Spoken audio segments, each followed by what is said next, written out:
Direto ao ponto, com Augusto Nunes.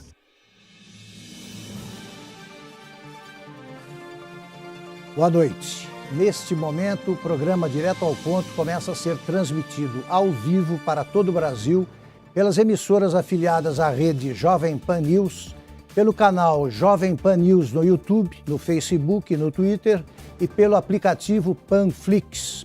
Hoje, a bancada de entrevistadores é formada por 4 jornalistas. Leda Nagli, que tem um canal com o seu nome no YouTube. Paula Leal, editora do site da revista Oeste. Guilherme Fiuza, comentarista do programa Os Pingos dos Is, aqui na Jovem Pan, e colunista na Gazeta do Povo. E Jorge Serrão, editor-chefe do blog Alerta Total.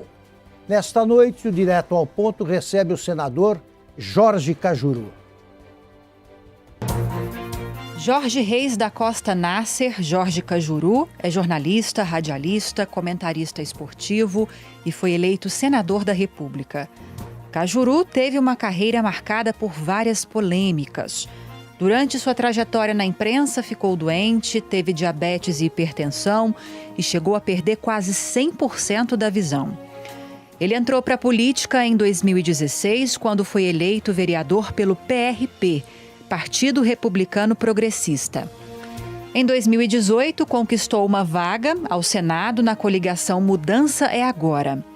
Passou pelos partidos PSB, o Patriota e hoje está no Cidadania. O senador Jorge Cajuru é autor de quase 250 proposições, várias ligadas à saúde feminina e outras bem polêmicas, como uma proposta para proibir a reeleição para os cargos do Executivo e a condenação em segunda instância. Recentemente, pediu o impeachment do ministro do Supremo, Alexandre de Moraes, e o denunciou pelo crime de responsabilidade. Senador Jorge Cajuru, muito obrigado, boa noite, muito obrigado pelo comparecimento ao programa, mas antes de tudo, eu queria que o senhor corrigisse alguma incorreção no vídeo de apresentação. Augusto, não houve, na verdade, foi apenas na chamada, agora não. Que eu comecei como candidato a deputado federal por Goiás, fazendo campanha só em rede social. E a minha briga com o Marconi Perillo fazia com que eu pensasse em alguma estratégia para andar de carro de som. Aí eu dizia assim, quem é Cajuru na veia e Marconi na cadeia, buzina. A cidade inteira buzinava. Eu tive 108 mil votos, foi o 4º mais votado. Então tá tudo Mas em o partido pequeno, PRP, não deu por legenda. Aí fui para vereador, 2 anos depois, e registrei em cartório que não ficaria o mandato inteiro como vereador, porque senão eu estaria enganando o eleitor, né? Como todo mundo faz. Você é eleito, 2 anos depois você não cumpre o seu mandato e sai para outra candidatura. Eu avisei o eleitor meu, registrei em cartório lá o 1º de protestos em Goiás, que eu só ficaria 2 anos como vereador. O vereador seria para mim uma escolinha. Foi uma escolinha boa que depois eu tenho uma história bonita para contar para vocês. Bom, então está tudo em ordem. Muito obrigado. Reitero meus agradecimentos. Meu privilégio de estar aqui para um Brasil de audiência e eu sei que vai ser a entrevista mais importante do meu mandato pela qualificação dos entrevistados.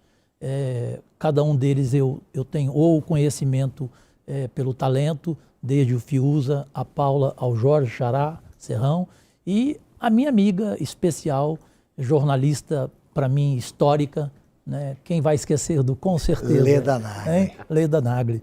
E você a lembrança de João Saldanha, para mim, é a lembrança de... Não é porque você está velho. Vou ter uma certa dificuldade para te chamar de Paulo Francis, né?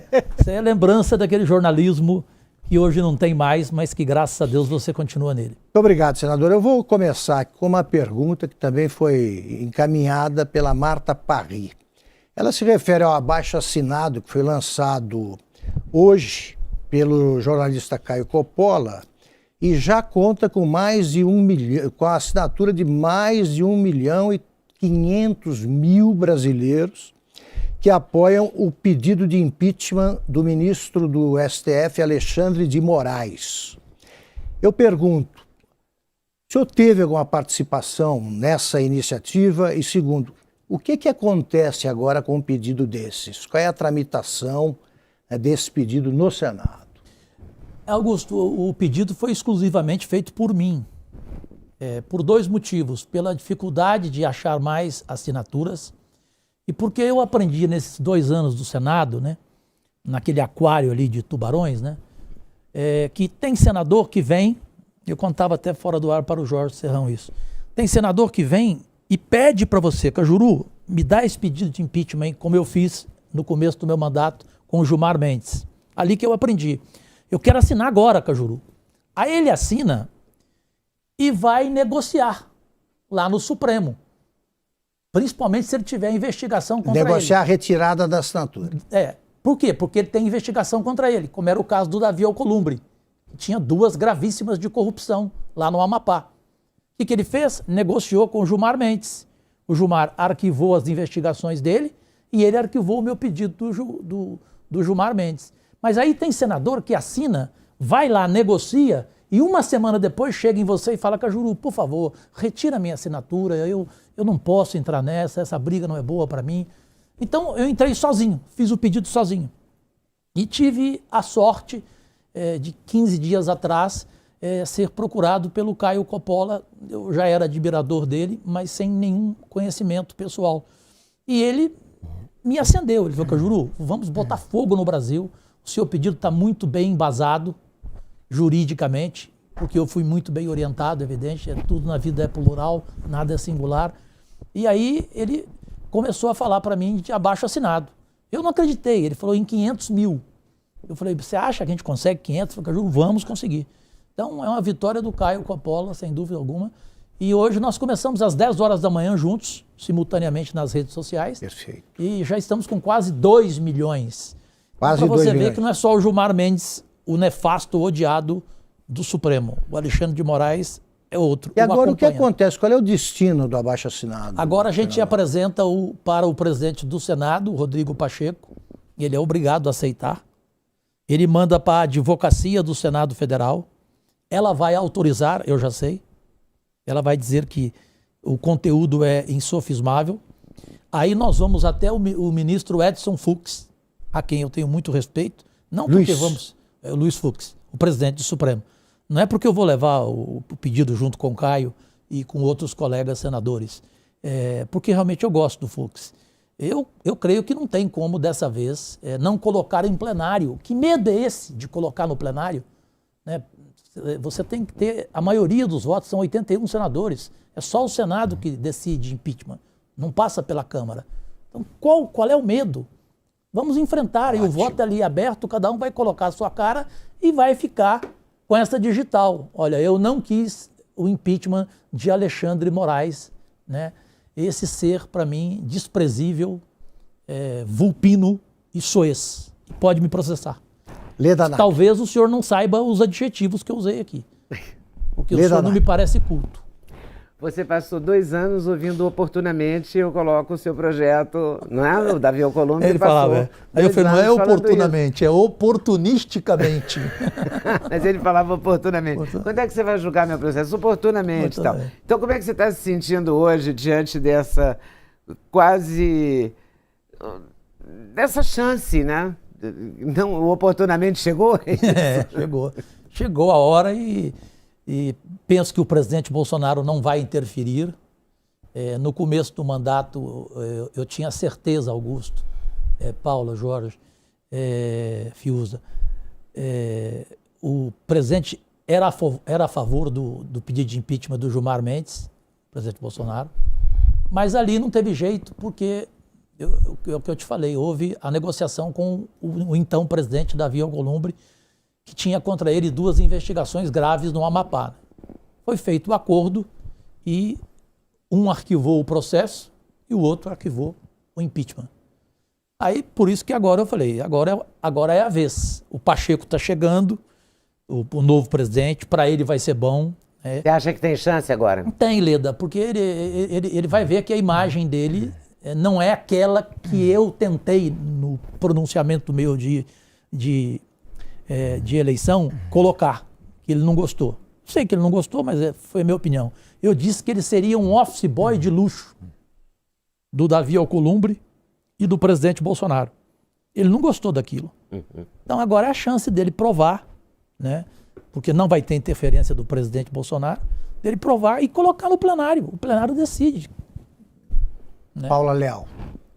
Boa noite, senador. Boa noite, Paulo. Boa noite a todos. Senador, o senhor e o senador Alessandro Vieira acionaram o STF para que o presidente do Senado, Rodrigo Pacheco, instaure a CPI da Covid. Sim. O que os senhores pretendem investigar com essa CPI e por que ela não avançou até agora? Porque o presidente Pacheco, Paula, na verdade, ele está ouvindo outras pessoas no governo. E o governo não é favorável à CPI da Covid. Eu não posso te garantir ainda, se não falaria aqui, qual é o medo, mas existe um medo.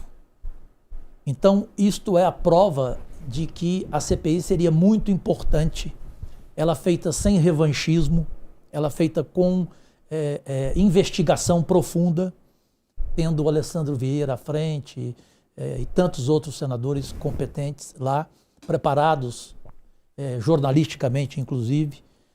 O Augusto sabe, eu sou da linha investigativa a vida inteira, nos meus 40 anos de carreira de televisão. Então a CPI poderia descobrir muita coisa errada em relação à Covid, porque no fundo, não sei se vocês concordam... Corrupção. Infelizmente, ela está sendo segurada, entendeu? Porque há a certeza de que houve corrupção. Não do presidente Bolsonaro. Eu tenho, depois eu posso até contar rapidamente, eu tenho uma prova cabal de que o presidente Bolsonaro realmente não rouba e não deixa roubar. Porque eu entreguei a ele uma documentação fortíssima, farta, nas mãos dele, contra alguém que queria ser ministro da cidade, em junho, no primeiro ano de mandato dele, que hoje é o secretário de Transportes do Dória aqui, o Alexandre Baldi, é de Goiás ele. Eu o conheço bem, conheço inclusive o preço dele. E mostrei ao presidente Bolsonaro. O presidente chamou o Sérgio Moro, chamou o ministro Tarcísio Freitas, chamou o diretor da Polícia Federal, Fábio Galvão, apresentou a minha documentação, Paula, e disse: esse não vai ser meu ministro. A documentação do Cajuru é indiscutível. Então eu sei que não é o presidente, mas o presidente deve estar surpreso porque essa CPI chegaria aonde ele não quer. Como eu evitei, e ele fala isso para todo mundo, eu evitei que esse Alexandre Baldi provocasse um impeachment dele, porque se ele fosse para o Ministério da Cidade, já teríamos tido impeachment, né? Porque eu sei tudo da vida desse Alexandre Baldi lá em Goiás. Então eu penso que a CPI da Covid vai ter essa dificuldade. Por isso que nós entramos, o Alessandro e eu, com um mandato de segurança. Eu sei que é difícil conseguir, mas é o caminho nosso para tentar. Porque com os outros senadores a gente não consegue convencê-los, embora tenhamos o número de assinaturas suficiente. Né? Porque pela Constituição, está ali claro, se você tiver o número de assinaturas do regimento interno, não tem nada para discutir, você tem que colocar a CPI para andar, ou um pedido de impeachment. A gente não consegue entender, a gente tem mais de 27 assinaturas.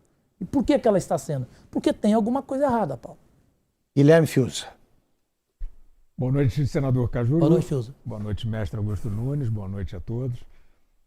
Senador, o pedido de impeachment do ministro Alexandre de Moraes está baseado no pedido de prisão, na decretação da prisão do deputado Daniel Silveira como fato predominante. Sem proteger o deputado, hein? Sim. Fique bem claro. Sim. Pois é, eu gostaria justamente que o senhor explicasse, quer dizer, as razões para o pedido de impeachment. Tem esse fato dominante, tem algum outro fato na conduta do ministro Alexandre de Moraes que tenha motivado esse pedido de impeachment? Fiuza, temos tudo. Você deve se lembrar dele aqui em São Paulo como secretário de Segurança Pública, o Augusto se lembra muito bem. Desde aquele momento ali, ele aqui já era motivo, na minha opinião, de CPI, já era motivo de investigação. Né? Depois ele virou ministro da Justiça do Michel Temer. Pelo amor de Deus. Ali o governo do Michel Temer, para mim, era um caldeirão de corrupção. Né? Até pelo próprio Michel Temer, que para mim já nasceu corrupto na maternidade. Já roubou a chupeta do colega do lado. Né? E aí ele coloca o Alexandre de Moraes no ministério. De repente, esse homem chega ao Supremo Tribunal Federal. Ele foi cometendo erros um atrás do outro.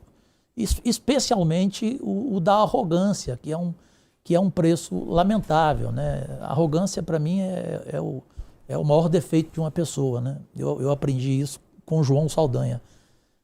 A pessoa não pode achar que ela é mais importante do que o cargo. O cargo é mais importante do que ela. No caso do Alexandre de Moraes, o cargo é maior do que ele. Então, os erros dele foram claros, factuais, e foi fácil fazer o embasamento juridicamente para pedir o impeachment dele, né? Tanto que me parece que foi o Jorge que falou, não, foi a Paula. A Paula que falou antes do programa começar, que ela chegou a ver o embasamento do pedido, perfeito? E foi isso que entusiasmou o Caio Coppola, né? Eu espero que isso não custe, inclusive, o emprego dele na CNN. Porque a CNN, para mim, é muito estranha, né? Não sei como é que vai ser o comportamento dela com uma condição que é dele, como jornalista, o que ele fez, né? Ele não fez nada demais. Então, esse embasamento do pedido colocou o Brasil para votar, na minha opinião.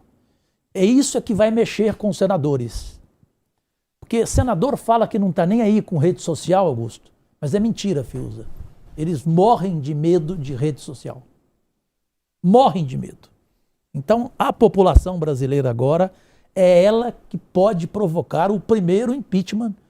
Teve algum na história do Brasil? Não. De ministro do Supremo, não. Não. Então, você imaginou? O primeiro impeachment da história do Brasil. Ele tem tudo para acontecer. E ele não é querido lá dentro do Senado Federal pelos pássaros. Por quê? Te digo rapidamente. Como dizia Gandhi, pássaros e porcos não sentam na mesma mesa. Eu já estou voando. Lá você tem pelo menos uns 6 voando. Tanto que sempre o placar é 6-5. Né? Esse placar virou história lá. Né? Então, os porcos que estão do lado dele. Não é querido no STF. Entre os 11. Entre os 11. Então ali tem muita gente torcendo para o impeachment dele. Entendeu? Como a CPI da toga, tinha muito ministro a favor. Não era todo mundo contra, com medo. Entendeu? Ministro do Supremo. Do Supremo. Tinha muito ministro a favor. Eu sei porque na época o pedido foi feito por mim, com apoio de todos os necessários 27 senadores, mas aí começou a ter aqueles que eu falei, né, que pediam para retirar uma semana depois, né? Então eu acho que não vai ser o pedido do Cajuru, não vai ser o trabalho feito pelo Coppola em relação a quase 2 milhões de assinatura. Eu acho que vai ser a população brasileira. É uma reação popular. Exatamente. A sociedade é que vai tirar esse homem do Supremo e depois, por vez, nós temos que chegar no principal deles, né? No vendedor de sentenças, né? No ministro que pede cabeça de jornalistas, e aqui está Augusto Nunes. Ele pediu várias vezes e o Augusto já falou isso publicamente e ele não reagiu. Verdade. Ele é covarde, não respondeu ao Augusto, porque é verdade. Então ele é useiro e vezeiro em fazer isso, o Gilmar Mendes. Esse a gente tem que chegar nele também, né? Porque a população brasileira tem essa sede, né? Seria um bem para o país e, para mim, seria o fim do meu mandato. Eu poderia renunciar, entendeu? Com isso e com o centro diabético que eu criei e que o presidente Bolsonaro sancionou para todo o Brasil, o diabetes gratuitamente, né, no SUS, com essas 2 ações, eu acho que eu não preciso fazer mais nada. Posso voltar para casa. Leda quer fazer uma pergunta, eu passo para o Jorge Serrão. Só um instantinho, tá, Serrão? Porque eu, entrevistando alguns juristas, eu ouvi de um deles que era melhor deixar agora ficar assim mesmo, não pedir o impeachment de nenhum juiz do Supremo, porque senão o Bolsonaro é que vai nomear, que vai indicar.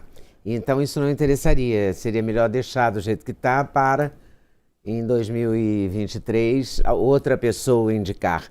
Você está preparado para esse tipo de trabalho? Porque alguém vai lutar por isso, né? A gente... Você tem experiência nisso, né? Nessas cobras aí.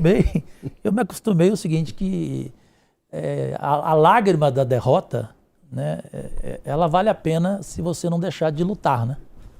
Então eu não tenho vergonha de perder, eu tenho vergonha de não lutar.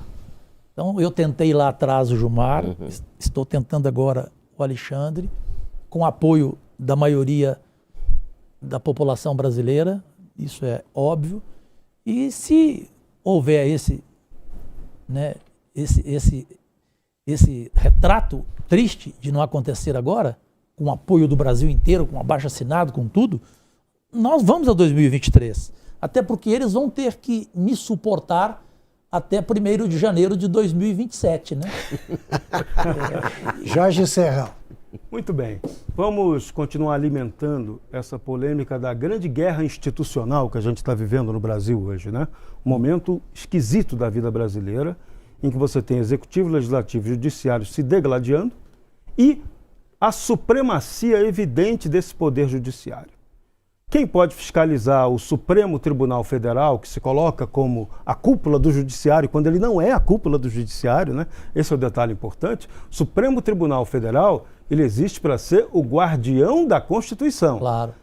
Ele não é a 4ª instância do judiciário, que ela não existe, tá?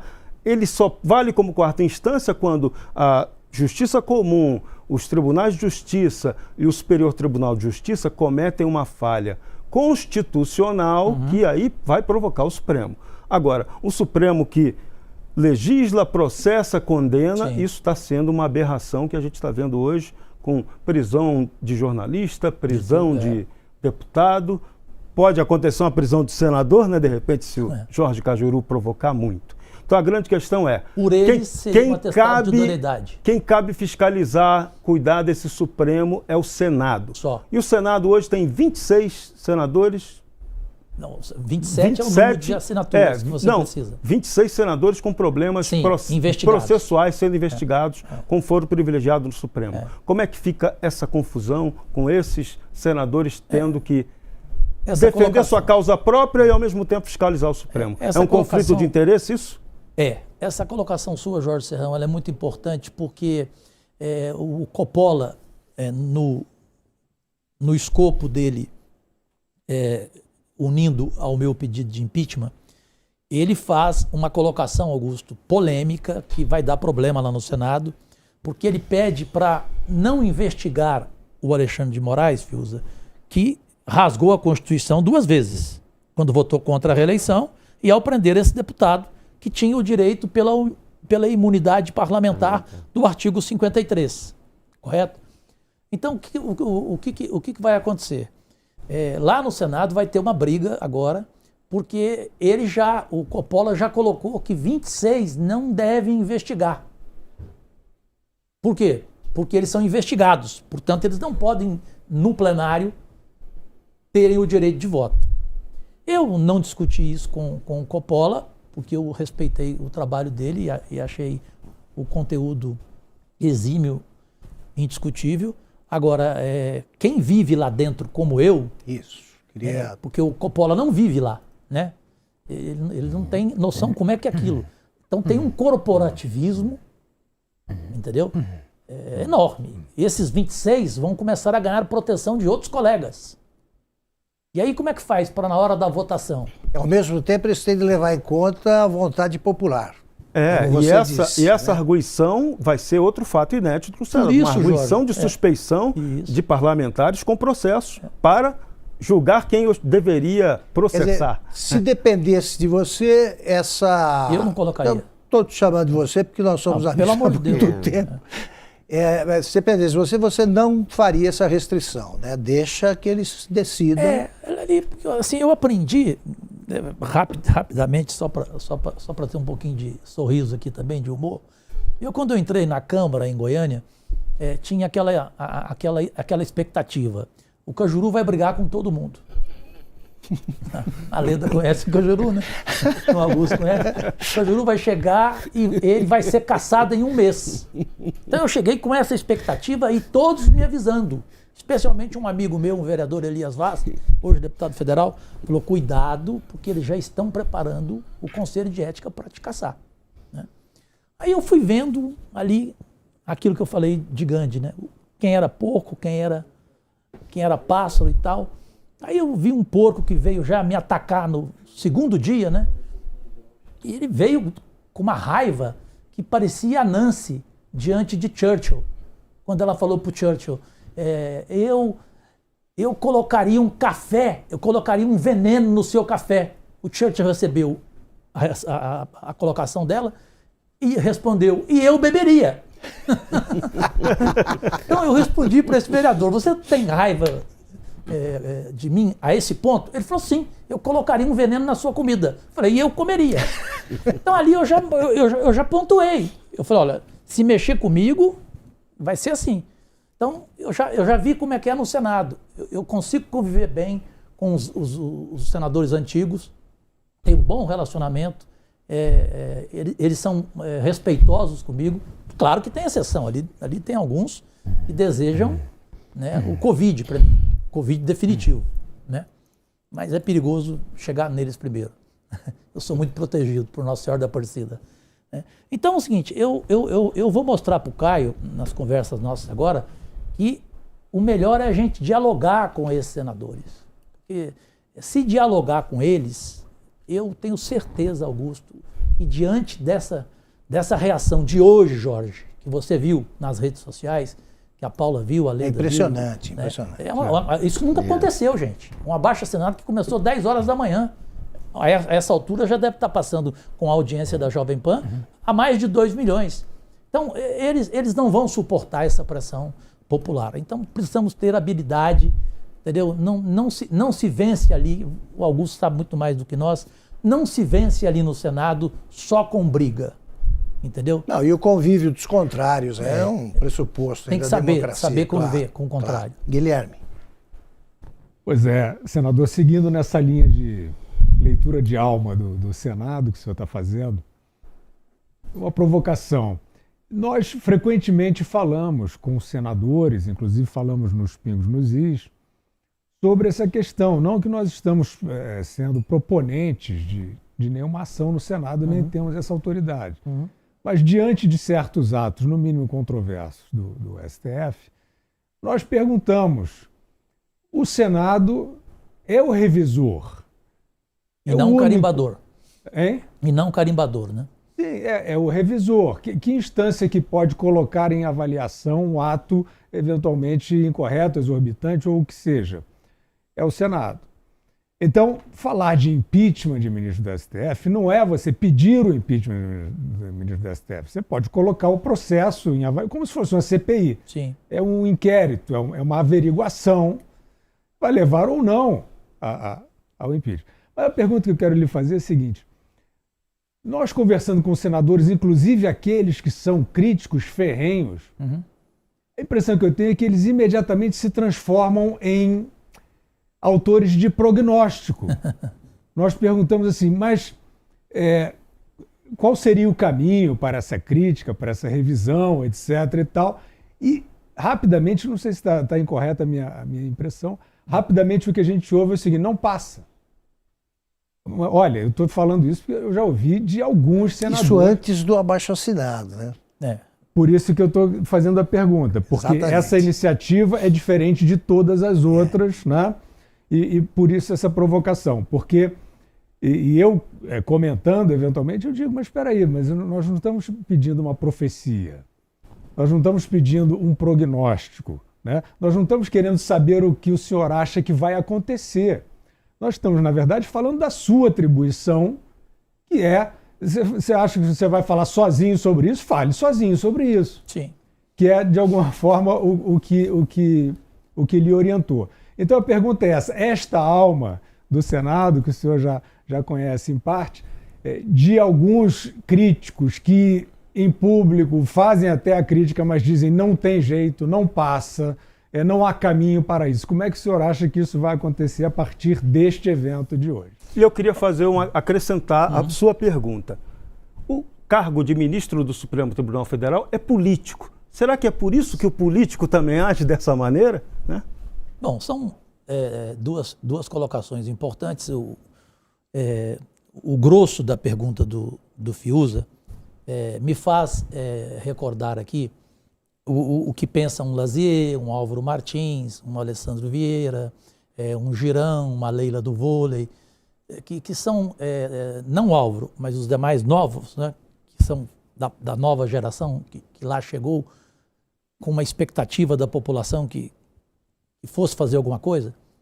Então, a gente ouve isso, não sei se você vai me dizer quais são os senadores que deram entrevista, dos senadores mais antigos. Você não ouve isso dos novatos. Um novato desse perfil que eu te falei aqui, tem outros também, os novatos não vão dizer para você não passa. Nesse caso do Alexandre de Moraes especificamente, especialmente por causa da reação popular, certo? O não passa é quando tem alguma coisa contra o Gilmar Mendes. Aí antecipadamente se diz não passa. Porque nós tivemos aqui, antes de começar o programa, mais uma aula de um grande jornalista, não precisa falar quem é, né? Ele contou para nós algo aqui que eu não vou esquecer nunca mais, que é verdade. O Gilmar Mendes, parece que ele tem vários colegas ali, literalmente. Né? É isso aí. Né? Tipo assim, olha, não vai passar por quê, gente? Porque o Gilmar Mendes não deixa. Ele vai atrás de cada senador, e ele vai mesmo, chama para jantar, vai na casa e tal, e diz na cara dele, olha, tem aqui 13 investigações paradas lá. Você quer seguir esse pedido de impeachment? Então eu vou recomeçar. Então o jogo é assim, é pesado com o Gilmar Mendes. Perfeito? Ocorre que o Alexandre de Moraes não tem, vamos falar a verdade, essas qualidades, entre aspas, essas qualidades sórdidas, calhordas, de um Gilmar Mendes. Né? Embora para mim o caráter seja igual. Mas ele não tem esse poder. Ele não tem. Outra coisa, o Gilmar Mendes, no começo, quando ele viu que o Senado partiu para cima dele, ele covardemente foi para cima do presidente Bolsonaro para usar algo que estava começando e que até hoje não tem ainda nenhuma prova cabal, mas é uma denúncia que envolve filho, e tudo que envolve um filho ser um filho, você entra em desespero. Filho é filho. Né? Por isso que eu brinquei com o Augusto quando ele perguntou para mim se eu fosse presidente da República, se eu ficaria... Qual é que você faria em relação aos filhos? A resposta, por favor, repita a resposta. Eu brinquei com o Augusto, eu falei, você me deu uma chance. Se eu for presidente da República, eu peço para os meus filhos trabalharem em Dubai, ficarem lá o ano inteiro, só virem aqui na noite de Natal e voltarem no outro dia. Porque é duro ter filho. E o Gilmar Mendes, covarde, no começo, usou isso com o presidente. O presidente ficou numa situação. Isso não ocorre com o Alexandre de Moraes. O que ele vai fazer com o presidente? Entendeu?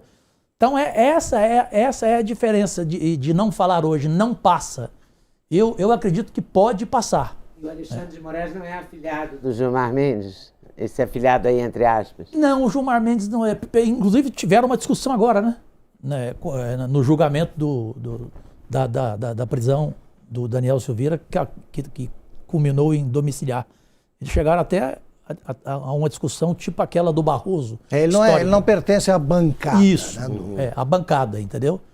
Então, por isso que há um otimismo e sinceramente, depois dessa reação popular, que eu não esperava que fosse ser desse tamanho, a gente tem que acreditar.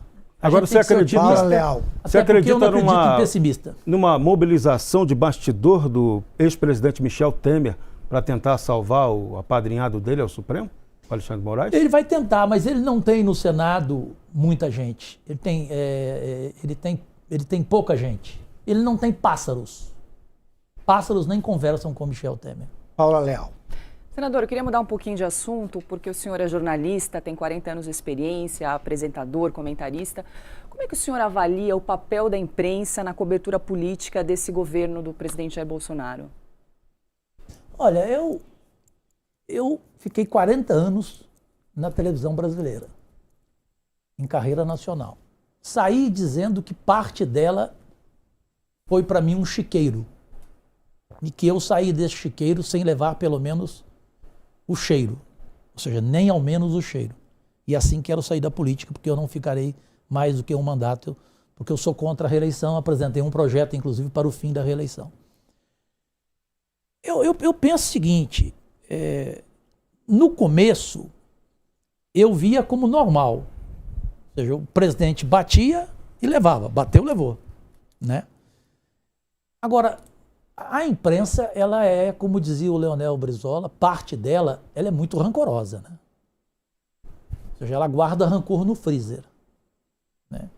E aqui eu vou dizer sem nenhum problema, eu sei que vou ficar mais marcado do que já sou na família Marinho, né? A família Marinho não esquece. Então, o presidente foi avisado por várias pessoas, né? Eu cheguei a falar para o presidente, porque eu tenho respeito por ele exatamente porque ele aceita ouvir uma opinião sua. Eu cheguei a falar duas coisas para o presidente. Uma, presidente, pare de brigar com o João Dória. Aprenda aquilo que o Fernando Henrique Cardoso falava, só brigue por cima, não brigue por baixo.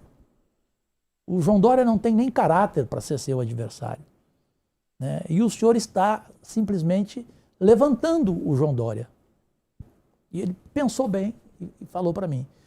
E cheguei a falar para ele sobre alguns veículos de comunicação, porque ele começou a bater de uma forma errada.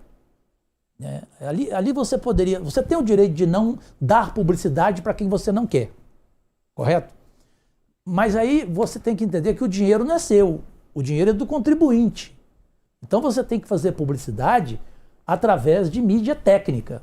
Como você não vai anunciar, por exemplo, na rede Jovem Pan de rádio, né? Com a força que ela tem em rádio, no YouTube e tal. Como você não vai anunciar com um grande jornal, com uma grande revista? Você pode manter a briga, né? Mas sem chegar a esse nível. Porque mexeu em dinheiro, mexeu no bolso, mexeu no faturamento das empresas de comunicação que tiveram que demitir. Hoje eu cheguei aqui em São Paulo com um colega meu, que é nosso colega, só não vou falar o nome dele, porque é chato, ele indo para uma reunião, numa grande emissora de televisão, dizendo, Cajuru, vão tirar mais 100 mil reais do meu salário. Já tiraram 300 mil. Estou falando de um grande jornalista, tem um grande salário. Quer dizer, então a situação da imprensa é essa, mexeu no bolso dela, entendeu? Ela se magoa e aí ela não se comporta bem. Porque eu não posso dizer que a imprensa acertou em tudo que ela falou do presidente Bolsonaro, né? Se ela analisar que o presidente Bolsonaro cometeu um grande erro, né, pela liturgia do cargo, no que tange ao enfrentamento da pandemia, eu vou concordar com a imprensa. Perfeito? Agora, bater por bater, em qualquer coisa, sabendo que o presidente tem 3 filhos que respondem de qualquer maneira, que, como dizia também o Saldanha, acionam a boca, mas não ligam o cérebro, até porque às vezes nem se preocupam se tem ou não cérebro, né? Disparam e pronto, acabou. Entendeu? Então, com a imprensa, você tem que saber lidar. Esse é o problema. E como tem agido em relação a você, a imprensa, senador?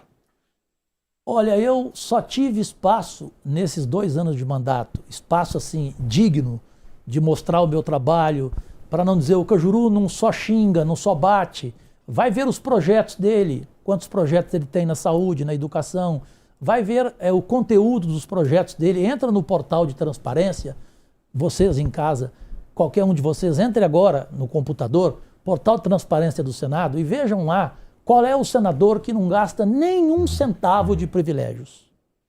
Até o café do meu gabinete eu cortei, porque eu nunca vi gente tomar café no Senado igual.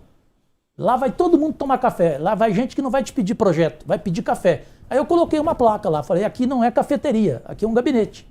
Então nem café eu gasto, nenhum centavo. Eu não aceitei nenhum privilégio.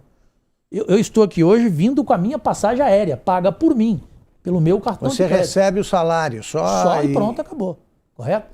E a Jovem Pan me pagou o flat à noite, de hoje para amanhã, perfeito? Então, isso tudo, somente a Jovem Pan me deu espaço.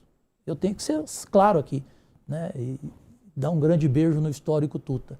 Nenhum outro veículo de comunicação se aproximou da Jovem Pan. Depois, surpreendentemente, eu não esperava, o jornal Antagonista começou também a diariamente publicar as minhas ações, principalmente as mais polêmicas, né, que mereciam espaço num jornal nacional, por exemplo. Mas eu já entendi que no Jornal Nacional eles não vão anunciar nem a minha morte. Mas eu não vou estar nem aí, porque eu não vou estar aqui mesmo. Então eu não vou saber se ela noticiou ou não. Qual é o projeto de que você mais se orgulha? Desculpe, Leda. Projeto de que você mais Augusto, se orgulha? diabetes. Diabetes. Porque é uma doença silenciosa, ela é a terceira que mais mata, porém as duas anteriores são provocadas por ela, o AVC e a hipertensão. E nenhum governo na história deste país se preocupou com o diabetes. Então eu, como vereador, consegui uma obra física inédita no Brasil como vereador, criar o primeiro centro diabético em Goiás, em Goiânia. Ele é modelo nacional. As cidades de Ribeirão Preto, Santos, Porto Alegre, Salvador estão indo lá para ver que ele funciona desde a prevenção, desde o pé diabético até cirurgias gratuitas, tanto a bariátrica como a metabólica, que é a cirurgia diabética. Então isso para mim foi um sonho, porque eu sou diabético, minha mãe morreu de diabetes, minha avó também, e consegui o segundo centro diabético em Goiás, na principal região do estado, em Rio Verde, que também é uma referência nacional. E paralelamente eu investi nos 2 hospitais do câncer. Então eu resolvi que emenda de senador é melhor você investir na saúde, porque na saúde a chance de corrupção ela é bem menor. Você tem como vigiar. E eu faço um trabalho de rede social porque eu vou na cidade e peço para o prefeito mostrar o que ele está fazendo com o dinheiro. O senhor comprou os equipamentos? Comprou. Como? Através do Ministério da Saúde. Tal. Então eu acompanho. Então para mim o projeto Diabetes, tanto o senador Álvaro Dias como a senadora Rosa de Freitas, na tribuna do Senado, disseram: Cajuru, você pode ir embora para casa depois desse seu projeto que o presidente Bolsonaro sancionou no meio do primeiro ano de mandato. E se eu conseguir agora o impeachment do Alexandre de Moraes, aí, como diria o filho do Chico Anísio, eu vou pro abraço, eu vou pra galera. Leda e Guilherme. Olha só, o caso do diabetes é super importante e é mais importante ainda agora, né? Porque em plena, ser diabético durante a pandemia do Covid é gravíssimo, né? Agrava o caso e tal. E eu queria, aí já que a gente tocou em diabetes, eu queria aproveitar para saber de você como é que você está se tratando. Porque você conseguiu enxergar. Consegui. Isso foi uma vitória incrível, né? Porque a última vez que eu te encontrei você não estava enxergando nada. Quase nada. Quase que eu não te vi. Acho que você não viu mesmo. Mas minha amiga e jornalista que eu tanto respeito, se você não tiver, por exemplo, eu tenho um amigo, irmão na imprensa que é o Datena diabético. Ele diariamente vai para o ar com 630 de glicemia. Meu Deus. E ele não faz a cirurgia de jeito nenhum, ele não quer. É um direito dele. Se Deus quiser, ele vai continuar vivo muito tempo, porque merece. Eu sou amigo dele desde 11 anos de idade. A nossa turma em Ribeirão Preto, éramos eu, ele, Heraldo Pereira, e lá já tinha na época Marília Gabriela, o José Roberto Burnier. Ribeirão Preto é um celeiro de muita gente da área da imprensa, né? Então, eu tive a coragem de fazer a cirurgia, que na época ninguém teve. A Leonor, você conhece a Leonor, irmã do Faustão? Conheço. A Leonor ficava ligando para mim, para falar: Cajuru, como é que você tá? Porque o Faustão não tá com coragem para fazer. Com o mesmo médico, que é um goiano, criador dessa cirurgia no mundo inteiro. Ele ficou 25 anos nos Estados Unidos para fazer essa cirurgia, que ela une o ilho ao duodeno e a insulina passa pelo pâncreas. Ela é fantástica. Ela é você ganhar a vida de novo. Né? E aí, não entendi nada, o telefone aqui entrou conversando comigo. Aí veio Faustão, né? Depois o Romário também fez.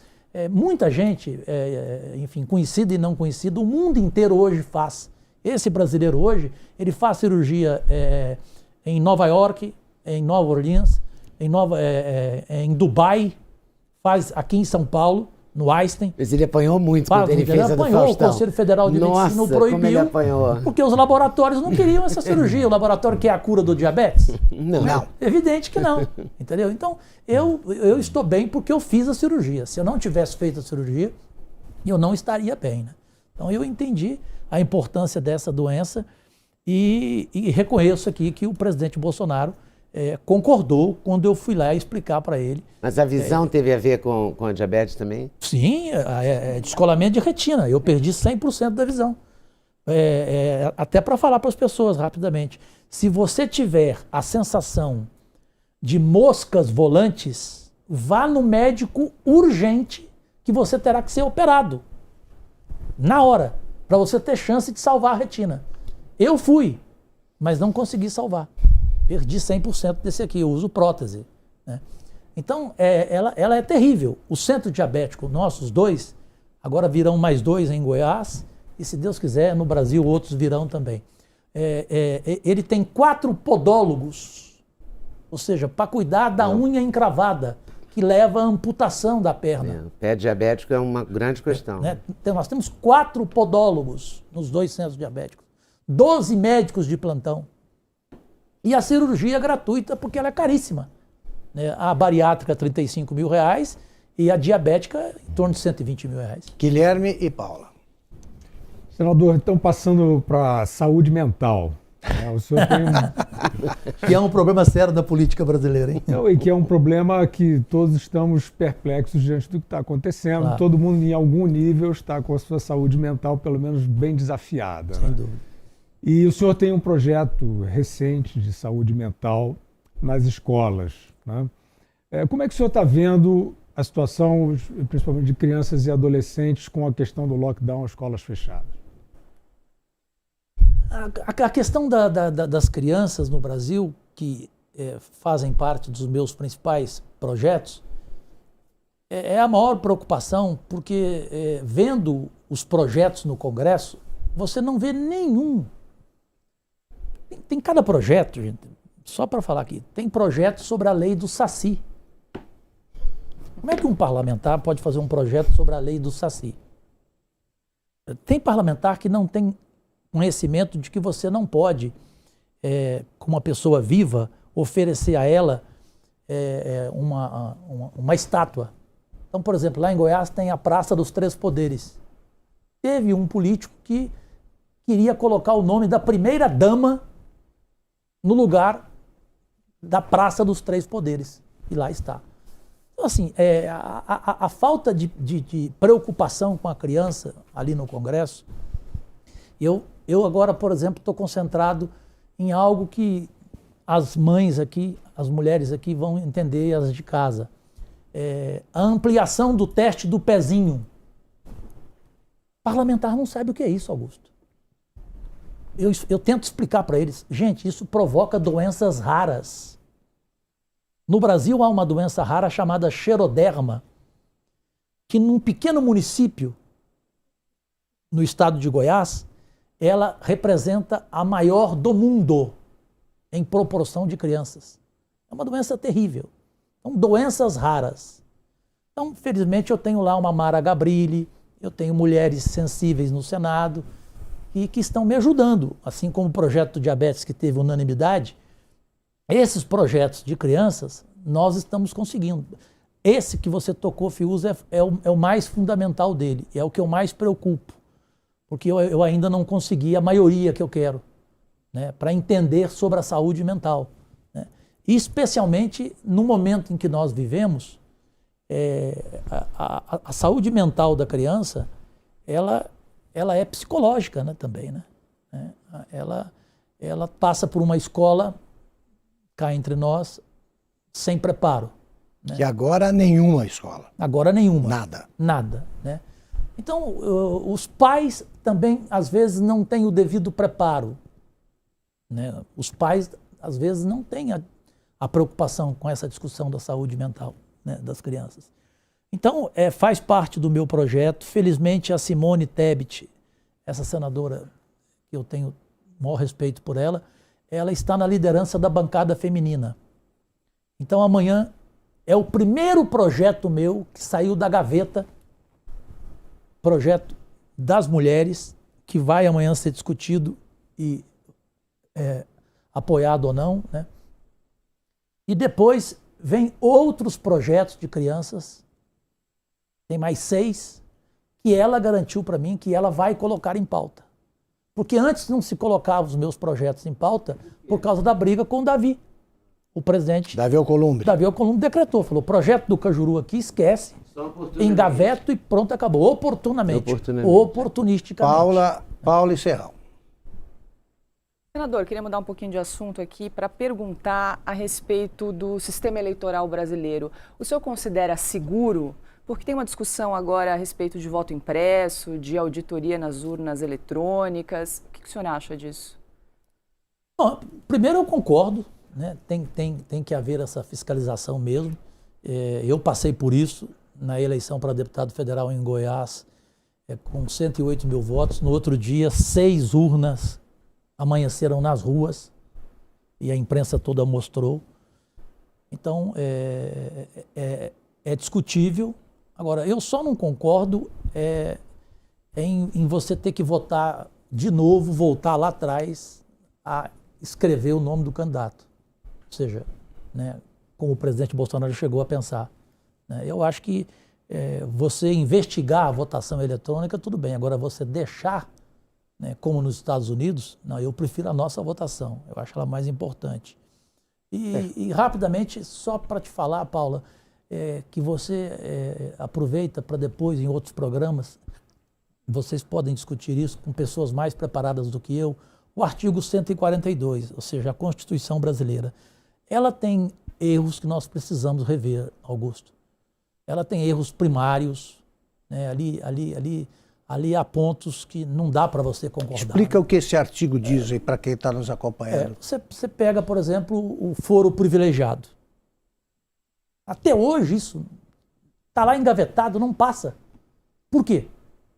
Foro privilegiado... Que acaba com o foro privilegiado, o projeto. Sim, tem que acabar. Não tem jeito, né? Nós entramos com isso. A prisão em segunda instância também não tem discussão, meu Deus do céu. Né? Tem que começar o cumprimento da pena depois da condenação em segunda instância. Agora, ali tem tanta gente ali que é contra, por quê? É igual a... Tem medo de ser preso depois da condenação em segunda instância. O dia que a gente estava discutindo a prisão em segunda instância no Senado, subiu ao plenário para dar um beijo no presidente Davi, Aécio Neves. Pelo amor de Deus, né? Serrão. Olha, eu queria retomar o ponto muito importante que a Paula levantou ainda há pouco sobre a corrupção em tempos de Covid. O presidente Bolsonaro quase apanhou de governadores e prefeitos quando ele soltou na internet, divulgou publicamente quanto o governo federal enviou para cada município. Isso permitiu que a população pudesse observar. Olha, minha cidade recebeu tanto de verba, mas aqui não tem leito, aqui não está tendo assistência devida ao Covid. Mas a gente sabe, e aí é nesse ponto que eu quero tocar com você, a Controladoria Geral da União tem todo um levantamento completo sobre o caminho desse dinheiro. Eles fizeram o tal follow the money que o Sérgio Moro tanto gosta. Não seria o caso desses senadores que estão aí, os de primeiro mandato, mais comprometidos com a coisa pública séria, buscarem esses dados na CGU e utilizarem para essa fiscalização maior do dinheiro nesses tempos de Covid? E pode levar muito prefeito e governador para a cadeia? Para a cadeia. Porque o dinheiro foi grande demais, né? Já se confirmou um desvio de 54 bilhões. Nós vimos gente roubando o dinheiro da saúde em estados como Rio de Janeiro, né? Como aqui em São Paulo. Então, imagine você em municípios onde não há imprensa séria, investigativa, né? Onde não há mais no país tribunal de conta de município, isso é uma bobagem. Com compra sem licitação pela indústria da calamidade pública. Né? Totalmente sem licitação. Então o presidente sabia que ele correria esse risco, mas ele teve que fazer esse papel. Né? Então aquilo que a Paula perguntou e que você primeiro tocou na CPI da Covid, eu acho que esse é o medo. Entendeu? Porque uma CPI da Covid vai chegar nos estados, nos municípios. E vai pegar gente que ainda a imprensa não descobriu. Até porque, o Augusto, não sei se concorda comigo, nós não temos mais no Brasil uma imprensa investigativa. Sem dúvida. Concorda? Não temos. Então, se você não tem um congresso investigativo, né, você fica o quê? a Deus dará. Entregue a esses caras, né, que não têm nenhuma responsabilidade, porque acham que não vão ser pegos. Alguns chegam até a comprar tribunais nos estados. Os tribunais são entregues ao governador. É o governador quem escolhe o presidente do tribunal, é o governador quem escolhe fulano, fulana. Então, eu acho que esse é um papel que você tem toda a razão, que cabe a nós, e assim que acabar a pandemia, para mim uma prioridade, assim como a questão da discussão que eu falei do artigo 142 da Constituição. Da pergunta da Paula. As redes sociais podem ter um papel importante, porque é um covidão isso, né? Isso. Tá armado, é um covidão. Porque eu já recebi umas 300 vezes aquela lista, a foto de cada governador com a quantidade que recebeu. Todos nós aqui recebemos no Zap, eu acredito que muita gente em casa. Então a gente até sabe. Na hora que investigar isso vai ser maior que o Petrolão e outros ãos aí do Brasil. E vai expor os cartéis, né, que da área médica brasileira são terríveis. Né? Esse é o maior problema. Eles não querem, como você colocou ainda há pouco, eles não querem que você resolva o problema da diabetes, por exemplo. Claro. De jeito eles querem hipertensão é tudo remédio que eles ganham muito dinheiro. Saúde mental, eles querem implementar o Remdesivir, que custa 13 mil, 17 mil reais. O teste do pezinho, eles o teste do pezinho não interessa. Guilherme Fiuza. Não é interesse para eles. Senador Cajuru, voltando à questão do impeachment do ministro do Supremo, Alexandre de Moraes, que o senhor está propondo, falávamos sobre os motivos para isso, né? Os motivos para esse pedido, que na intensidade que ele está chegando não tem realmente precedente na política brasileira. Vamos ver como é que as instituições vão responder a isso. O ministro Alexandre de Moraes, ele é o principal condutor, digamos assim, de um inquérito, que é o inquérito das fake news, que foi apelidado pelo seu colega, ministro Marco Aurélio Mello, como o inquérito do fim do mundo, por considerar uma deformidade jurídica, né? Este inquérito está também, embasa também esse pedido de impeachment. E o que o senhor achou das diligências, que também houve prisões, busca e apreensão, dentro desse inquérito das fake news? Como é que o senhor viu nesses últimos 2 anos, né, que já dura, esse inquérito chamado de inquérito do fim do mundo? Ô, Fiuza, o medo meu, e eu já falei isso e criei mais inimigos, enfim, a vida é assim, como dizia Flaubert, o francês, uma pessoa pode ser bem qualificada desde que ela saiba escolher os seus amigos e os seus inimigos e que ela diga o que ela pensa e a forma dela agir. Então, nessa eu sou Flaubert, eu sei escolher os meus amigos e os meus inimigos. Ganhei inimigos por um motivo muito simples. Tem muita gente boa querendo a CPI das fake news, certo? Mas tem muita gente ali que está preocupada com o seu rabo preso, perfeito? Com os seus problemas. Porque eu acho que quem não deve, não teme. Então, eu não vejo o porquê desse medo das redes sociais. Se você foi atingido, procure a justiça. Pronto, acabou. A justiça vai julgar se quem lhe ofendeu teve razão ou não, teve provas ou não. Calúnia, difamação e injúria. Né? Então, você resolver dessa forma, eu fui contra, inclusive. Na época, o pessoal ficou assustado comigo. Como assim, Cajuru? Mas você? Falei, gente, porque eu não tenho esse medo das redes sociais e vocês querem descredibilizar algo que chegou para o mundo para mudar. Porque hoje, rede social, às vezes, é mais importante do que uma emissora de televisão. Para concluir aqui, programas da Jovem Pan no YouTube, basta ver o número de inscritos que ela tem, como eu também tenho, graças a Deus, eu estou no YouTube há 10 anos, programas que a Rádio Jovem Pan faz no YouTube tem mais audiência do que muitas emissoras de televisão, que tem aí o seu famoso 1%. Que não passa disso. O que é 1% em televisão, Leda Nagli? São 100 mil telespectadores. Você pega agora quantas pessoas estão vendo o programa direto ao ponto no YouTube. Entendeu? Neste momento, 74 mil. Então, Ou seja, é o quê? É mais audiência do que... E vai se multiplicando ao longo dos dias. Aí. Amanhã amanhece com outro número e tal. Você está com o cara de passar de 1 milhão aí. É verdade. Deus quiser. É verdade. Mas eu vejo assim, então, eu não fui defensor por isso, entendeu? Porque eu vi no fundo, a tentativa de alguns, não de todos, de querer acabar. Não vamos acreditar em rede social. Teve um senador que subiu na tribuna e falou assim: eu não dependo de rede social e não dependo da opinião pública. O que eu faço aqui, eu não quero saber a opinião dos outros. Aí é como ser contra a mudança das estações do ano. É brincadeira, né? Senador, fazer uma pergunta de um espectador que se limitou a assinar com as iniciais, LG. Que pergunta o seguinte: diz, a forma com a qual são escolhidos os ministros do Supremo não deveria mudar? Por que essa batida no Senado parece mais um chá da tarde entre comadres? Não há nada mais prosaico, patético do que essa batina. Por que, senador? Porque ela é previsível, Augusto Nunes. Você já sabe o que vai acontecer.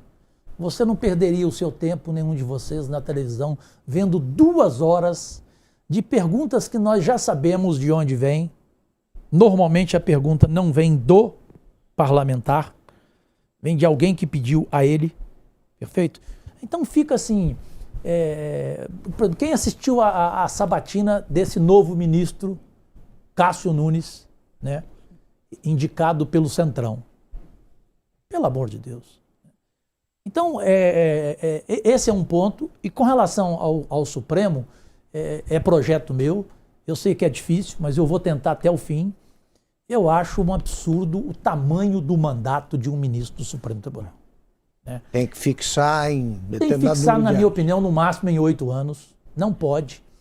E nós discutimos na Jovem Pan, no meu primeiro ano de mandato, você se lembra, sobre os privilégios do Supremo Tribunal Federal. Fiuza, Jorge e Paula talvez não saiba. Leda, acho que sabe. Entre os privilégios dos 11 ministros, tudo. Camarão, lagosta, só isso que pode comer. Vinho só pode ser da safra tal, desde que tenha prêmio internacional por 4 vezes. 4 vezes. Não é o vinho normal que nós tomamos aqui ao sairmos de um programa como este. Não é. E o mais assim provocativo e irônico, lá tem entre todos os auxílios o auxílio funeral. Eu inclusive estou ansioso para saber que dia que o Gilmar Mendes vai usar. Meu Deus. Auxílio funeral. Gente, isso é um absurdo. Além de auxílio de alimentação, eles vão num restaurante, levam quantas pessoas quiserem, assim como o senador pode fazer isso também, sabia, né? Vão, comem, tomam vinho que quiserem, no outro dia é só pedir o reembolso. Que o Senado devolve, a Câmara devolve. Aí, vocês tomaram conhecimento daquele deputado que veio aqui e fez um tratamento odontológico, no outro dia ele pediu o reembolso de R$158 mil. Nós vamos continuar falando sobre sobre esse e outros assuntos depois do intervalo. Vamos agora para uma breve pausa na entrevista com o senador Jorge Cajuru. Voltamos para o segundo e último bloco já já. Direto ao ponto, com Augusto Nunes. O Tiggo 8 obteve espetacular vitória sobre o Tiguan, vencendo o comparativo em todos os sentidos. O Tiggo 8 é mais potente e sua lista de equipamentos mais extensa. Seu design é ousado e imponente. E, principalmente, o Tiggo 8 ganha do Tiguan em inovação e tecnologia. Tiggo 8 Turbo GDI, à frente de seu tempo, a 8ª maravilha do mundo.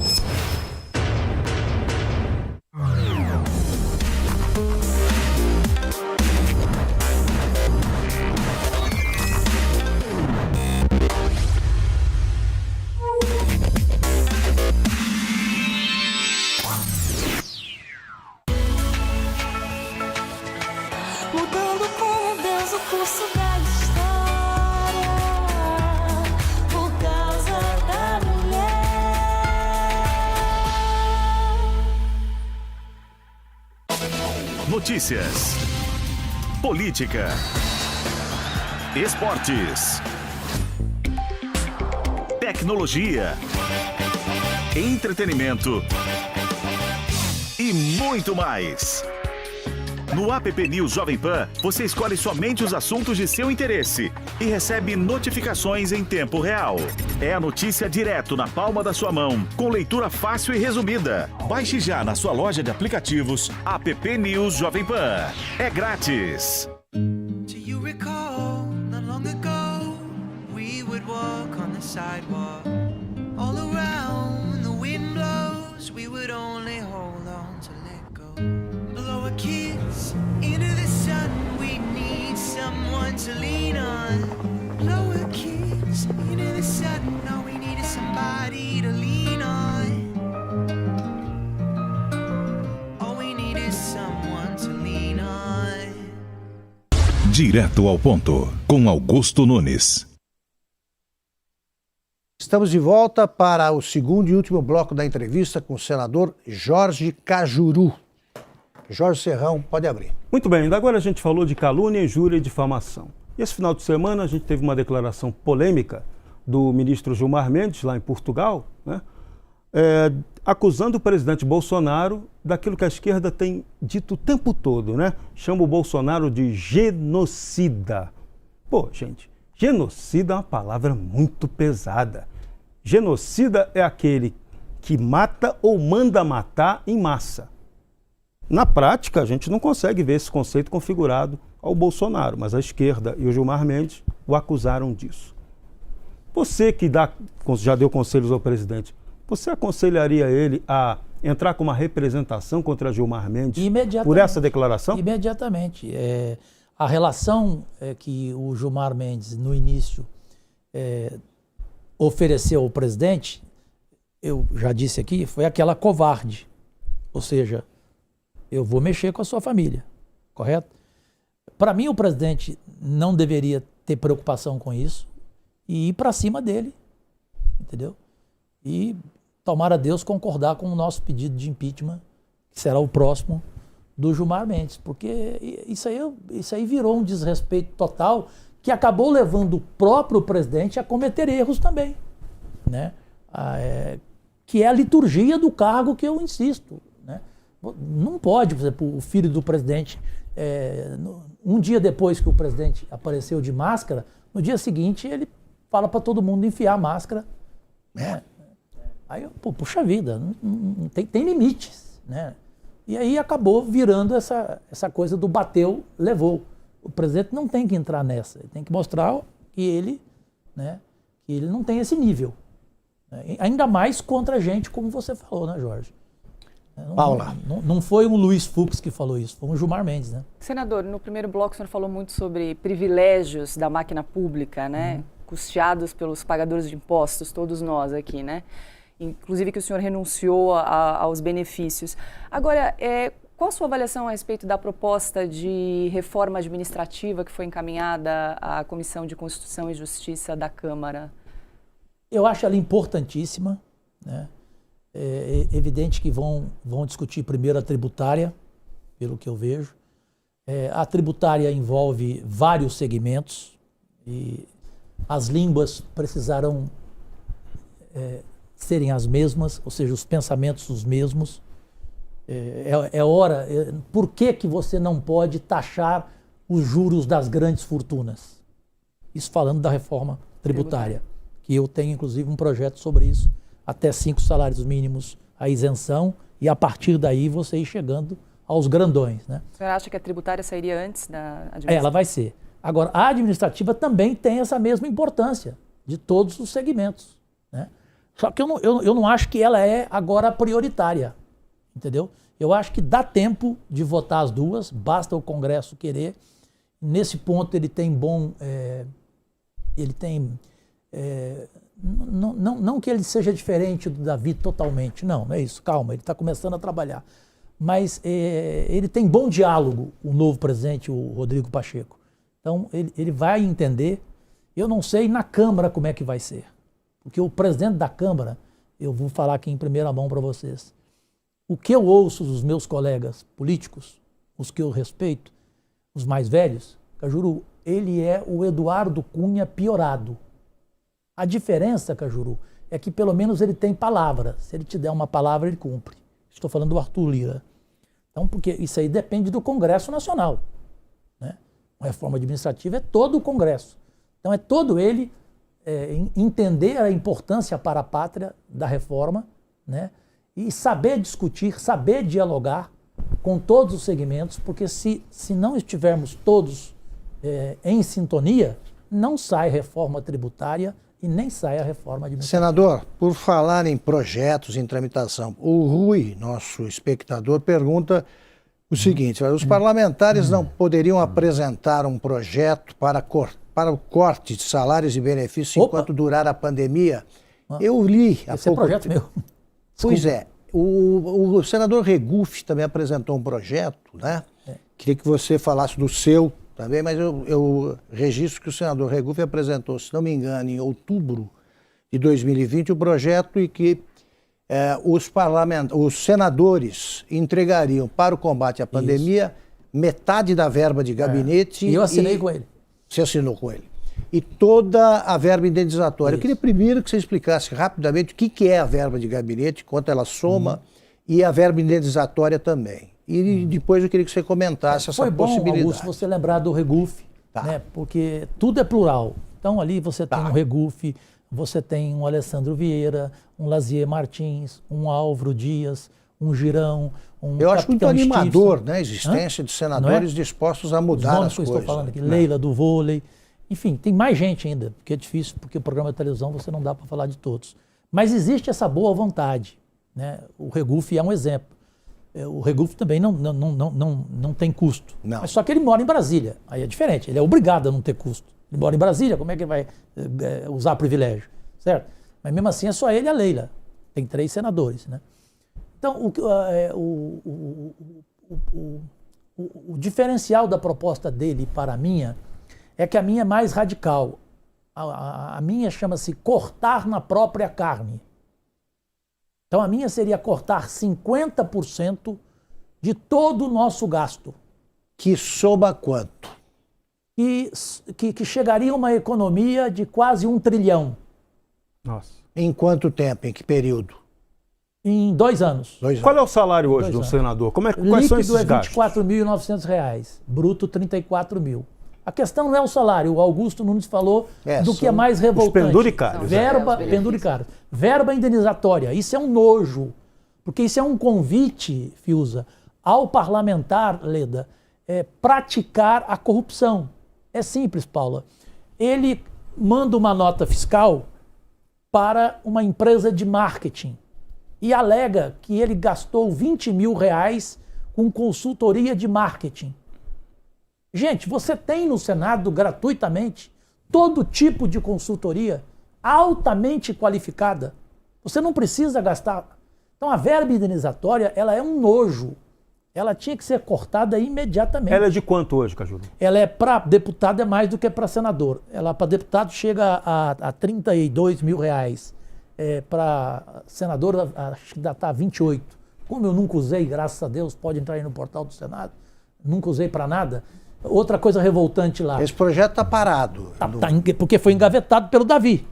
Nós vamos tentar ressuscitá-lo agora. Essa gaveta devia ser enorme, né? A gaveta dele? Porque pelo amor de Deus. Tudo engavetado, tudo que a gente falou aqui está engavetado. Pelo amor de Deus, o que tem Está engavetado tudo que deveria ser aprovado. É incrível. E são projetos que a população não tem acesso, entendeu? Que a população ela não entra em portal de transparência para saber. Ela precisa entrar mais, gente, para vocês cobrarem nas redes sociais dos seus parlamentares. Saibam quanto que eles estão custando, o que eles estão fazendo com o dinheiro. Lá tem um monte, Augusto, essa é de rir.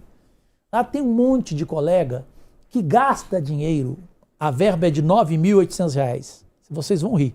No mundo digital de hoje, no mundo de WhatsApp, sabe com o quê? Em carta. Correio, carta. Correio, é verdade. Você vê, eu não sou caixeiro viajante, eu não tenho amante em lugar nenhum. Vou mandar carta para quem? Ninguém manda carta. E os que escrevem livros, terminam o mandato deles no ano, primeiro ano, eles escrevem livros. É dinheiro gasto lá na gráfica. Livros de 200 páginas, propagando o trabalho deles. Quer dizer, não dá. Então, tem que ter muita paciência para ser isso. Né? Não brigar então, com eles. Aí eles querem falar do Supremo. Eles são iguais ao Supremo. Só não tem auxílio funeral ainda. Perfeito. Quer perguntar mais alguma coisa? Senador, deixa eu perguntar. Eu fico indignada com isso, de não saber essas coisas. Guilherme, a gente tinha que divulgar.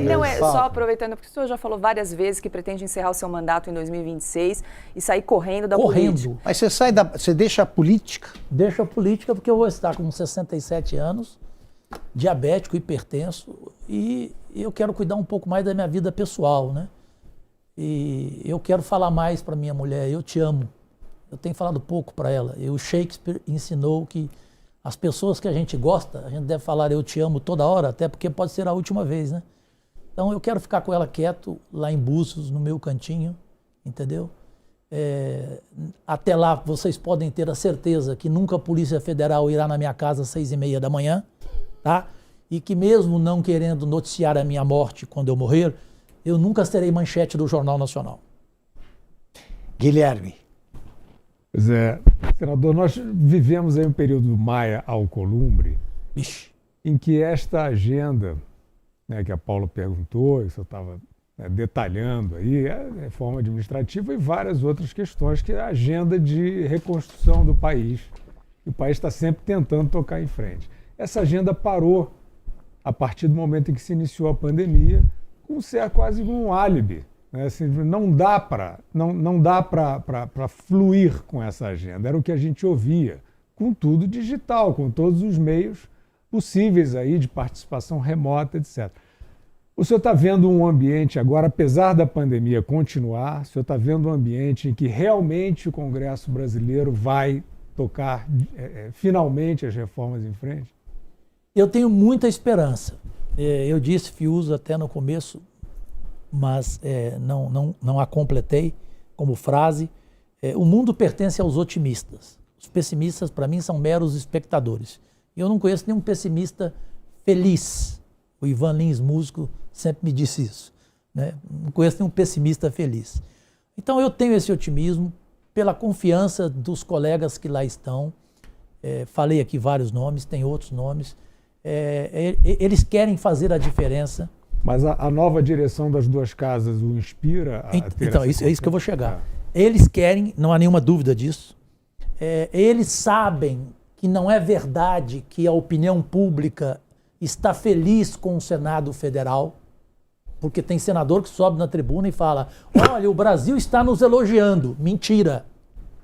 Eu não vejo na rua elogios ao Congresso Nacional. Pelo contrário. Agora, a União tem uma diferença. O Maia, ele queria ser o quê? O pai do Congresso. E foi. Ele entregava tudo para o Davi, só carimbar. Os 2 anos da gestão do Davi, o Senado foi carimbador. Tanto que a maioria dos projetos chegava para você votar em 24 horas.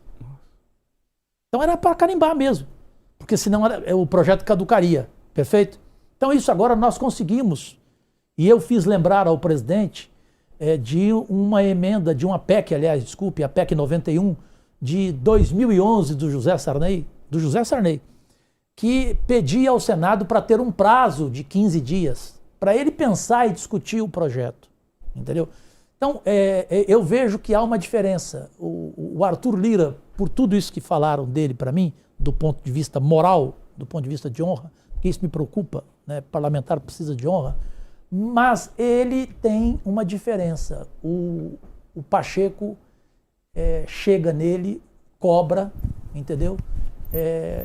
E, na minha opinião, a ficha do Pacheco ela é mais limpa. Então, o Pacheco vai provocar o Lira a uma união do Congresso, né? Pelo que a sociedade brasileira quer, pelas prioridades.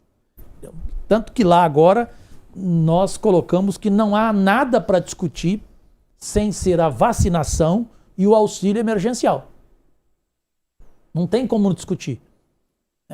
Por isso que o projeto de cortar na própria carne, ele ajudaria o auxílio emergencial. Claro. Perfeito? Ele não sacrificaria o presidente sozinho, né? Ou os governadores que reclamam que não têm condições. Então nós temos que fazer a nossa parte, nós não fizemos. Por isso que você lembrou do projeto do Regufe, né? Quer dizer, nós não fizemos a nossa parte, nós não cortamos nada, nem café, repito. Então nós ajudamos em quê? Nós precisamos dar esse exemplo. Você acha que agora a gente tem chance de caminhar para um Brasil melhor? A gente pode ser mais otimista? Pode. Porque a gente passou 2 anos aí só vendo briga, né, entre os poderes. O judiciário quer entregar tudo pronto. Mas, né? Leda, se o judiciário se ele sofrer essa derrota agora, ele vai começar a contar até 10, né? A do Alexandre de Moraes. Ele vai começar a contar até 10, né? O presidente também está começando a rever erros dele, está mostrando grandeza. Tipo assim, presidente, não tenha compromisso com erro. Errou, volta atrás. Né? Você acha que essa mudança hoje do Ministério da Saúde, por exemplo, já faz parte desse momento do presidente? Desse novo momento dele?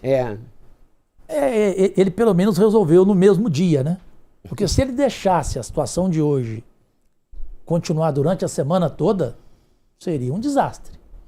Então ele buscou alguém que ele confia, que ele já havia conversado lá atrás, né, presidente da Associação Brasileira de Cardiologia, pelo menos é alguém do ramo, né, que a gente só espera que ele faça o que é óbvio demais hoje. Não tem mais nada para ele fazer. Conseguir a vacinação o mais rápido possível, urgente, porque não dá mais para você acordar todo dia e pegar o seu celular e saber que vai receber mensagem de que morreu algum amigo seu, alguma amiga sua.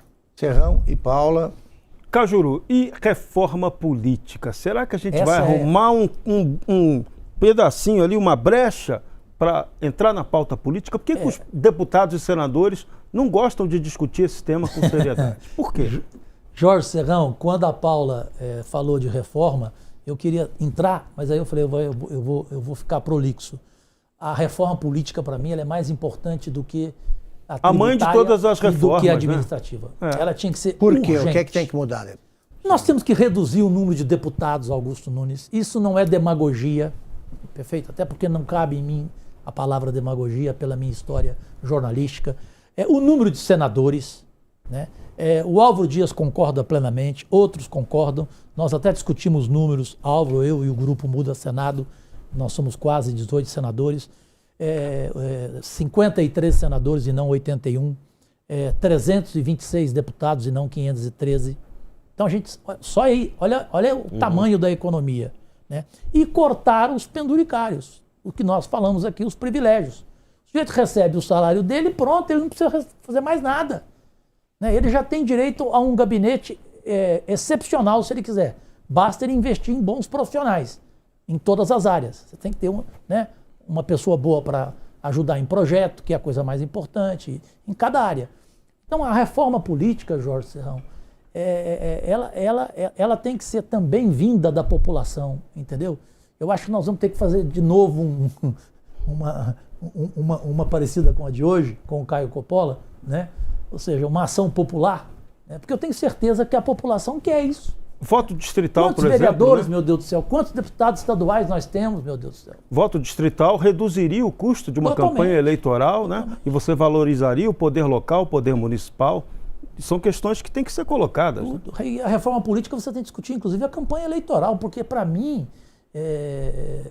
o Augusto tem mais experiência, mas, para mim, pelo pouco que eu vi, não acabou Caixa 2, coisa nenhuma, né, gente? Não, claro não. Gente, pelo amor de Deus, né? Então, claro que não. O que mudou? Não, agora você não pode mais receber dinheiro da empresa. Sim, você não recebe da empresa, mas o dono da empresa individualmente te dá.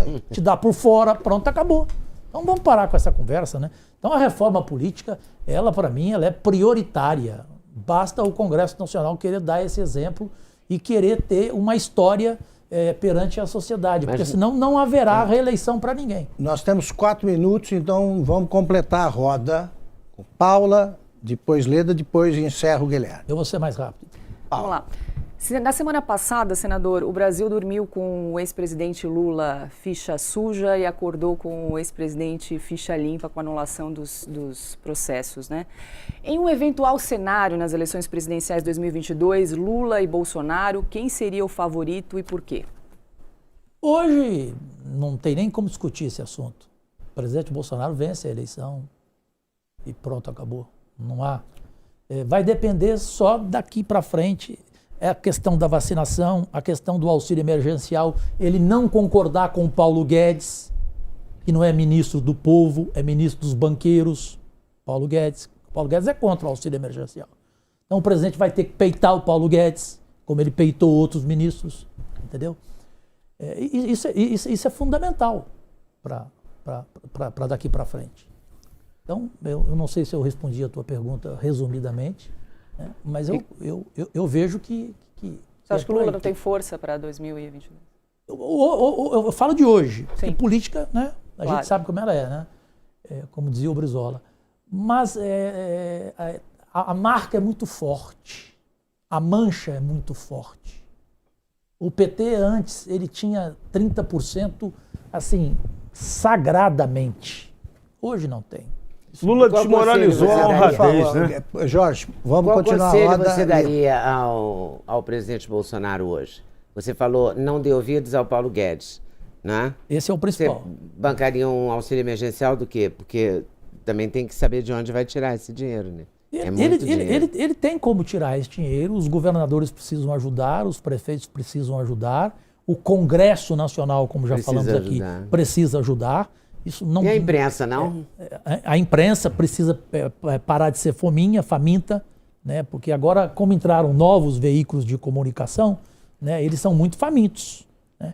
O presidente precisa entender que governo não é banco, não é cerveja. Não precisa gastar fortuna com imprensa.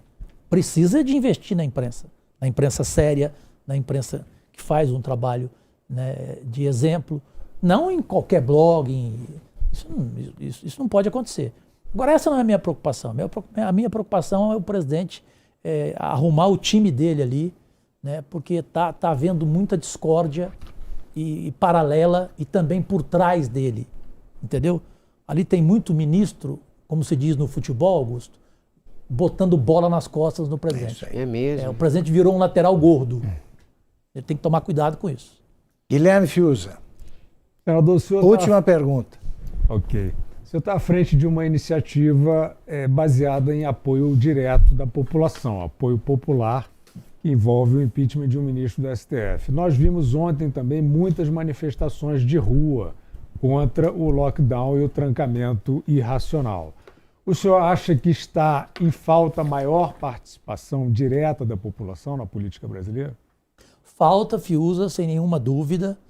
Ela hoje poderia estar dizendo ao presidente e ao ministro da Economia uma frase simples: não existe economia sem saúde, mas também não existe saúde sem economia.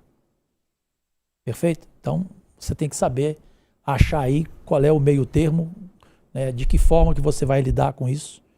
E como chegou um ponto agora que não dá mais tempo para fazer isso, porque tinha que ser lá atrás, o enfrentamento tinha que começar bem feito lá atrás, e ele não foi bem feito. Esse para mim foi o grande erro do presidente, não vejo nenhum outro grande erro. Esse para mim foi o enfrentamento da pandemia.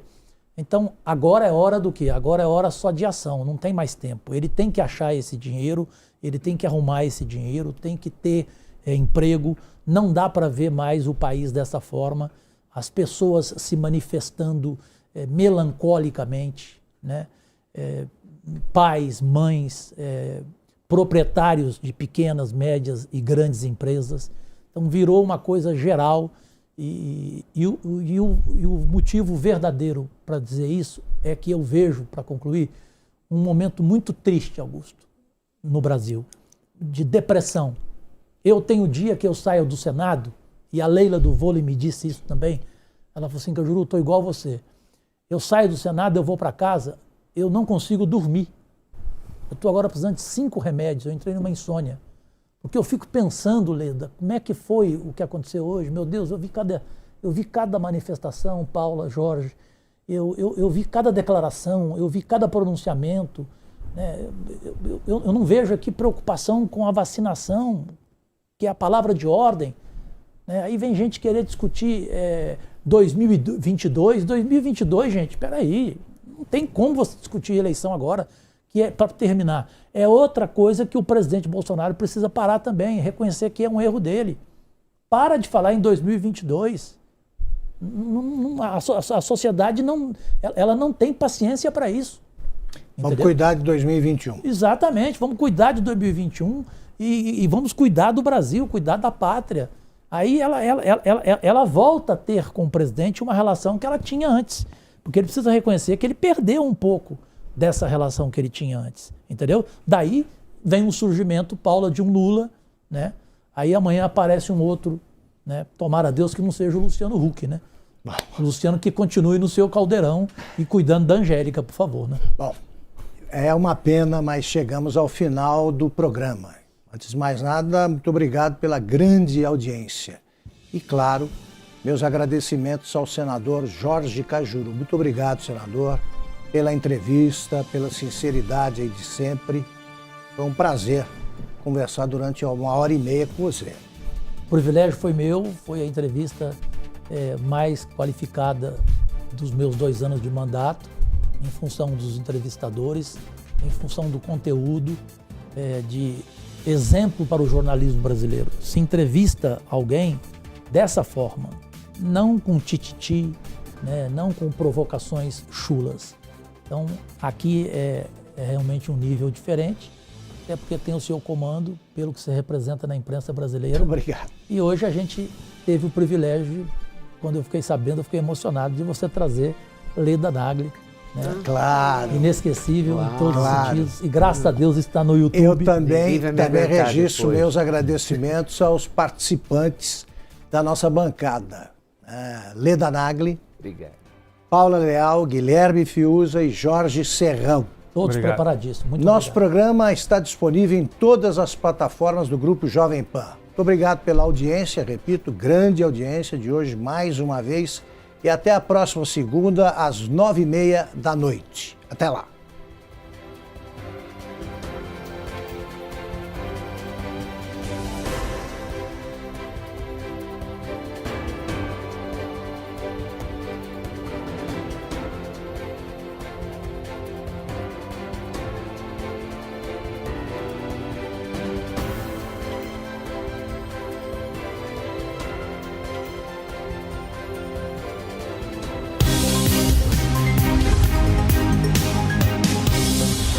Direto ao ponto, com Augusto Nunes.